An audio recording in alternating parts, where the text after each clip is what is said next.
News of yet another bomb threat didn't seem to faze passengers traveling today. Didn't really give it any thought, actually.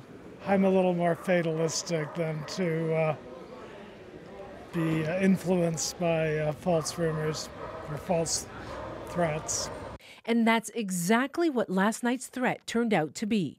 For the fourth time in 5 days, a WestJet flight was diverted, this time to Calgary. Once again, passengers quickly hustled off. No bomb was found. The airline called the latest threat another hoax. Still, this aviation expert says it had to act. You know in your heart that it may not be truthful, but the fact is you've got to do something about it, and you've got to be seen to be doing something about it. It's the optics.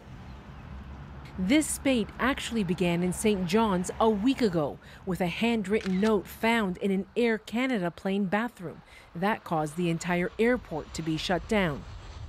But since then, WestJet has been the target.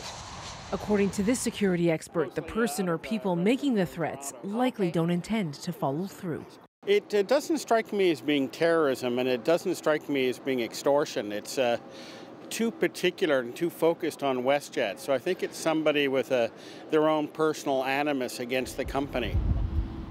WestJet says it diverted last night's flight out of an abundance of caution, but it won't comment beyond its social media posts.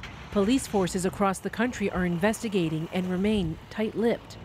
But if found, the culprit or culprits could face serious jail time. The criminal charges might be 10 years in jail, and then a really devastating series of civil actions by WestJet or by passengers. So far, bookings on WestJet don't seem to be affected. To date, I haven't had anybody question it or comment or query whether they should be on a certain carrier because of it. Earlier this year, airlines in the U.S. received at least 16 bomb threats on Twitter over the course of 5 days.